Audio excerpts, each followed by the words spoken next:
Well, hello there and good evening. Thank you for joining me. I am Frost PDP, and today we're going to talk a little bit about Crusader Kings 2, and in particular we're going to come up with some ideas on how to make this game better, because that's what we do. Before anyone panics, I'm using my save using the When the World Stopped Making Sense mod, which is why we have an Eastern Roman Empire, a Venezia, a Frankish Kingdom, a Gepida, and a bunch of other tribes that are around doing whatever they're doing. So, first of all, my very first suggestion, I guess, would be to incorporate this mod into the game, pay the mod makers, and incorporate this because it's really awesome. But, plugging aside, oh, Theodosia formed. That's cool. I'm going to have to look at that when I play the actual game. I want to talk, it's kind of like a two-video deal. I want to talk about the council system because I know I'm, like, kind of coming in after they've done changes to this system with Conclave, but I want to really talk about the council system as a whole, and basically the gist of this video is that there needs to be one more button. There are 3 buttons, let's make 4. And let's make it either so that you have to rotate which ones you're using, that you can't use the same one all the time, or there are at least different situations where each one is more useful, and some of them are based off of others, some of them are based off of things I know you can do with the tribal government, and you might be able to do with the Horse Lord. I haven't even played as one, to be frank. Get it? Frankish? And by the way, there's Clovis in this mod, just as there's a Justinian. Yeah, it's weird. What I want to talk about is the idea of adding some extra buttons. These ideas are not necessarily perfect. They are flawed, and some of them sort of require either deepening some systems we already have, or at the very least tweaking them.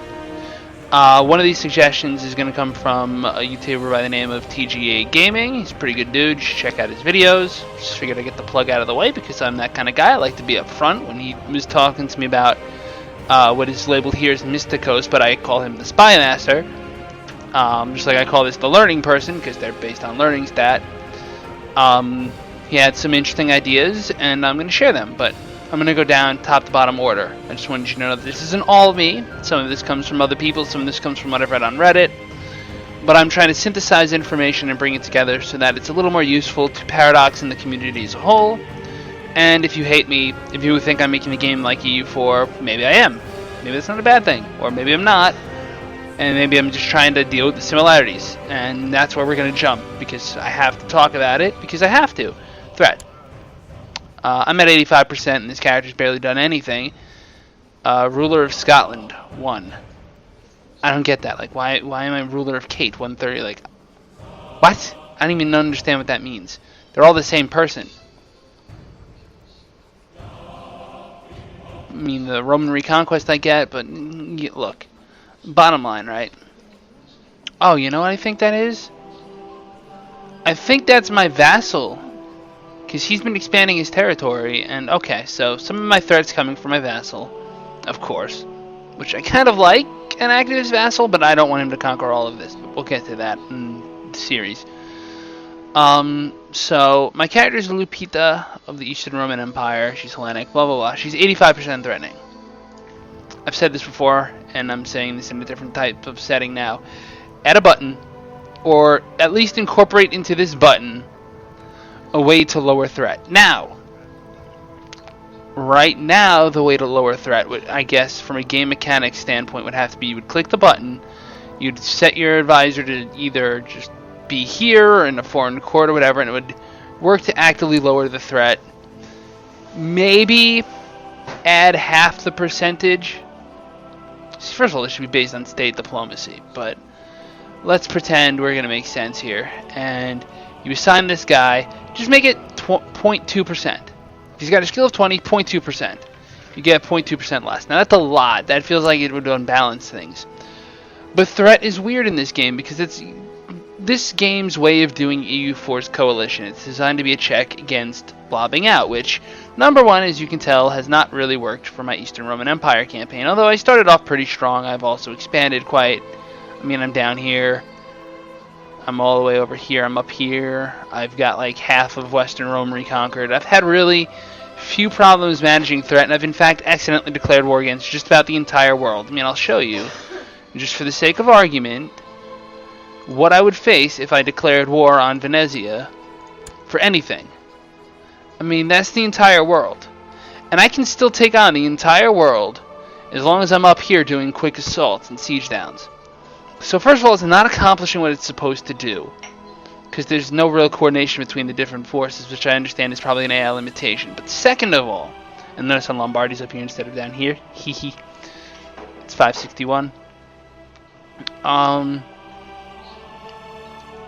would stress that coalitions, if they're going to exist in CK2, which I know is highly disputed, people don't want that, but since it's here, I'm going to speak towards making it better and not necessarily just talking about why it shouldn't be here. Those arguments we know. I'm trying to find a way to make this a good game mechanic in spite of itself, maybe? Alright, so threat. Let's actually read this for a second, because this is important. With 5% threat, other realms can form a defensive pact. Well, that seems pretty sudden, because 5% threat comes from just a vassal being expansionist. They will only defend members belonging to that pact. With 50%, all defensive pacts of other religions band together if you attack one of them. 75%, your own religious group will band against you. 95%, you're threatening enough that your own religious head will defend holy orders from your religious group. I'm not sure that's written right, but whatever. As your threat increases, larger and more distant realms are allowed to join, but there's no guidelines given. And as threat decreases, larger or more distant realms are forced to leave. Again, no real stuff. You can grant independence to land not part of your de jure realm. I mean, really, why would you do that? The only reason I could think of doing that would be like if I had absolutely no interest in this land down here anymore and I wanted to release it. Which, number one, I would never do because that lowers my retinue cap, which is kind of how you stay in power in a big empire like this. But number two,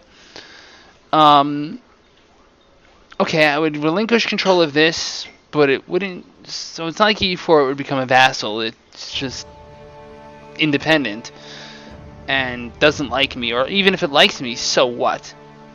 You know what I'm going to do? Ask to vassalize? That seems hypocritical. But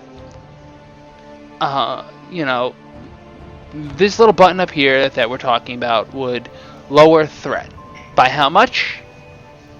Would it be a random roll? Would it be like a mean time to happen? Well, my next video is going to talk about why mean time to happen isn't the best system. But that's going to require a little bit more math maybe, and maybe some visuals that I have to actually put together. So it's a little harder to make, so this is why I'm doing this video first. It may take a while for the other video to come up. Based on my workload, it may never come up. But this is stuff I can talk about much more easily.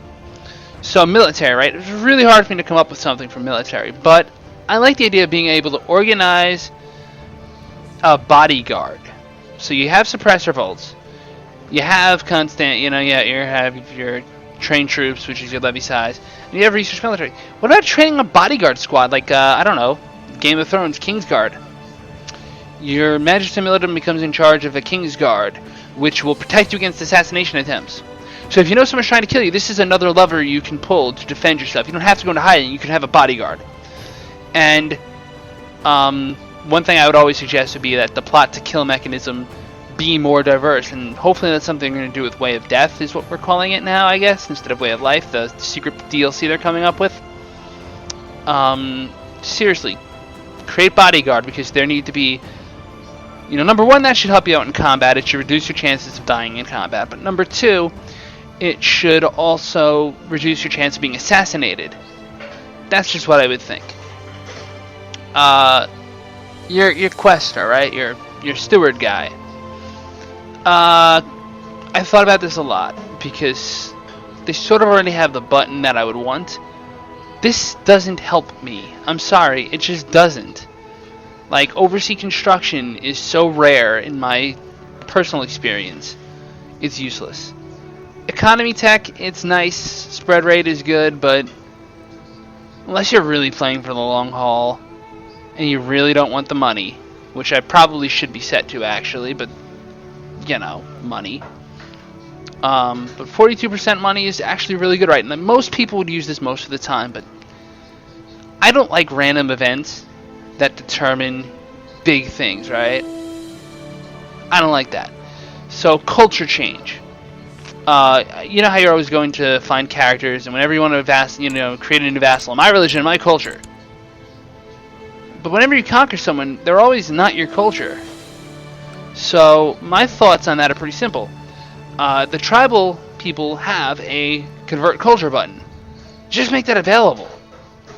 You know, I thought about seriously saying it should go for the learning people, since learning is how you spread culture. You spread the culture of humanity through learning. But, truth be told, I find you're going to be using prophesize, which I'm not going to say correctly, to convert counties on such a regular basis in any situation. Like, if you're doing normal Crusader Kings and you're crusading for Jerusalem and you take it from the Sunni, what are you going to do? You're going to try to put them down. That's what you're going to do. You're going to try to make it not Sunni. You're going to convert it. When I did my critical Castile, what do you think I did? I converted everything in Hispaniola to Christianity, because that's what you do. I'm not here to tell you that the mean time to happen is too long or too short. I'm going to disagree with the system itself, but that's why I wouldn't assign it to the cultural person, because the cultural person is... I can't call him the cultural person. The priest, because the priest is already preaching. If they're not preaching, they're researching cultural tech, or they're improving religious relations, which could matter if you have an organized religion that's strong. In my case, it's Hellenicism. There's no head. I still got a lot of ways to go with that one. It's a very special version of reuniting the schism. It's much more complicated. Flipping through the random stuff for a minute. Look, I would argue technology as a whole needs to be shifted. I don't mind the system here. 1, 2, 3, 4, 5, 6, 7. I'd rather see 10 points. I'd rather see each point be a little more specific, like removes the pagan homeland attrition. Maybe military organization allows certain other things. I know it like boosts retinue hugely. Legalism, sort of like legalism did, but better, basically. Councillors, back to it, right? So he would go here. So you would either have him converting cultures, making you money, overseeing construction if you really want, or researching economy tech, right? So if technology is more important, that makes that a more important choice. But having 4 things to choose from makes him a really big deal. P.S. I know you can say that this guy's ability is to lead the military, but with the advent of conclave and powerful vassals, and you need to put certain people on your council, you really might not want a 15 leading your army when I've got 21s and 22s aplenty. So let's move on to Spy Master, because honestly this is the one that I had trouble with. That's why I turned to TGA Gaming in the first place, and there'll be a link included to this, with a wink included in this. And he came up with the suggestion like sabotage buildings, and I thought at first, like, really? I mean, buildings are kind of expensive, they take a lot to build. And then I thought, like, well, sabotage is kind of a good thing, so let's look at this guy's stuff again. Scheme, right? You can, that's like your anti-faction button, which you're going to be jamming on a lot. Build spy network, this plot power, it does not give enough plot power to be worthwhile. I'm sorry, it doesn't. And vicious rumors, corruption uncovered. I mean, if I really knew what corruption was really good for, maybe I'd feel inclined to use it. I don't use this. Study tech I use all the time when I'm not playing as the Byzantines. I study from the Byzantines. And that's great. But really, the question is, what would you add here? And sabotage buildings, at first it was like, oh, I don't know about that. But then I was like, you know what? That's a good idea, and here's why. It's a good idea because, number one, it could be used to increase siege speed. So you put him in a county, he increases siege speed. But I feel like that's kind of impractical. So number two would be you assign him to a particular either vassal or more likely an enemy, like you're at war with them, and this is like your war power from him. And you know, he goes in and he is a vicious bastard who starts creating a spy network, kind of like this says, right? Like build a spy network, except instead of just like protecting yourself from, I guess, corruption and rumors, if I was at war with Venezia, I would assign him to sabotage Venezia, and you would get occasional events where it'd be like, oh, this building is damaged and is half effectiveness, so you see how the peasants are upset. Maybe you can inflict that upon him. But also other things like buildings, like castle foundations undermined, siege speed plus 10%. Just a thought, right? So increasing siege speed, something that we all love. it would be giving him up. And if you have factions, you need to scheme. If you're low on tech, if you're one of these people that are way up north here and you want to get tech, you need to get it from the Byzantines. You need to study. And I love how study tech does actually really improve how fast you get it. You get a thing for this. I don't know if you know that, but if you have a guy studying tech, you will get settlements plus 16, like you'll get more. And really, I was thinking about, like, alright, besides jamming on this for proselytize, which really annoys me because it's a mean time to happen, basically. It's like 5% chance yearly. That's so pathetic. Subject religion converted, 42%. That's pretty good odds. Heretic noble, that's kind of how I got the Hellenic in the first place. I don't want that again, though. Lindos. Priestess Gaia of Lindos. That's an awesome name. So, I think for the priest person, if they're about educating, it should be about education. So this character's a Midas touch, right? I have no further to go with this, unless they were to add a 5th level, which could be interesting. I don't know. Maybe a 5th level you can only get through further education. Eventually this guy's going to have to be on my council, isn't he? Maybe not. He's got a 4 learning. He's pretty terrible, actually. He's just lucky enough to be my husband because he's completely at random. And I kind of want this land to fall because I think the Empire title... I mean, if I accidentally game over myself, I'll be pissed, but whatever. It did match a lineal, right? Yeah, of course. So the Empire title should be the highest.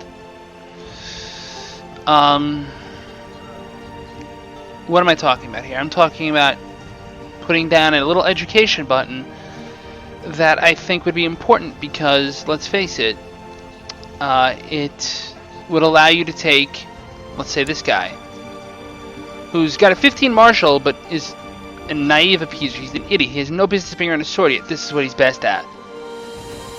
He wants to become king of Carthagenesis. Well, good luck with that, although I wouldn't necessarily mind you on the throne. Carthagenesis. Well, whatever. I'm not going to worry about that now. Something right for my notes. But the point is, I would want to educate him. And there should be a way you can select educate vassal. Click this, educate vassal, select the vassal, and select what you want to educate them in. And based on what this person's score is, their mastermind theologian, they can probably access everything.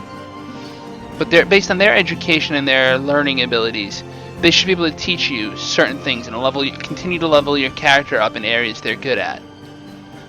I realize that's limited. I realize that's not perfect. There are ways that this could have been better or worse, but that is a suggestion. My plea to you as a community member and as you are part of the community as well is to tell me what you think of these ideas. Go through the video, timestamp them if you like. I mean, I'm probably not going to be able to do that because honestly that's not what I'm good at. Like, I know that's sort of a selfish and impatient thing, but I'm not good at that. My advice is to go through and see what you think about these ideas. I think there should be a 4th button. I just do. I think it should be effective. I think if there are buttons that nobody uses, like maybe this one, replace it instead. I think that's kind of what they do with the tribes. But at least for the tribes, you have to construct things. Once you're feudal, I mean, are you constructing? Are you not? Is your strategy expansion, going wide versus going tall? And why are you called Theodosia? Are you religious in any way that should make you Theodosian? No. But you're Theodosia. Well, you're arbitrary, so that makes sense. Change your name. Whatever. You should be Crimea or Gepida or something. Or you were Goths to start with, but the Goths is gone. There are many types of Goths. Sabirs, which is actually distantly my character's family. Or should have been, at least. Yeah, so that's my point, right? Like, that's kind of where I'm at with this. Is I really think those are some suggestions that would make the game better. I also think there needs to be a better way to try to get intrigue to kill someone in a foreign thing, and I'm planning on him dying. I hate him. Sorry, I do. He's problematic. He needs to die and split his fucking... He's got enough things he's heir... Oh, Jesus, he's just gonna inherit directly anyway. Canistry. Shit. That's a problem. But it's a problem I can deal with at a later time. Oh, he's Hellenic. I kind of want him to take power. He'd be more friendly. But I don't want him to get enough power to become an empire. Because then he'll declare independence and it just gets ugly. So, Turkic Khanate? Turkic? What? Turkish? In 560? It's Sassanid time, baby. Have the Turks ain't around yet. I mean, I guess they are, but not like directly. My fiance's asking me what period I'm talking about. I'm talking about it's the year 561 in this game. Oh, yeah, that's what it is. Yeah, no. That's like her field. Like, no. No. We're pre-Mohammed still. We ain't got no Turks. Yeah, so that's kind of where I'm going with this.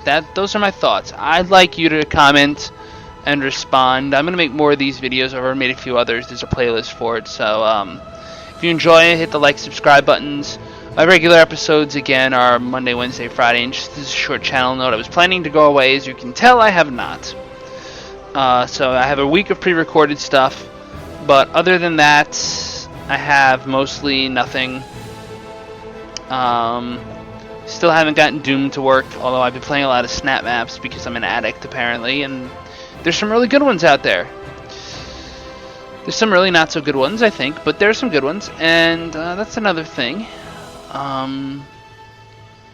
You know, I really like the depth they're going to go into with the next DLC, and I think as long as we're willing to pay for Crusader Kings, which you have to pay for it, guys. I know we find it on Steam sales or other sales all the time, but you know, free DLC only goes so far to keeping them making more DLC, right? I think we as a community understand this, and we understand that's why we're paying so much for Paradox game.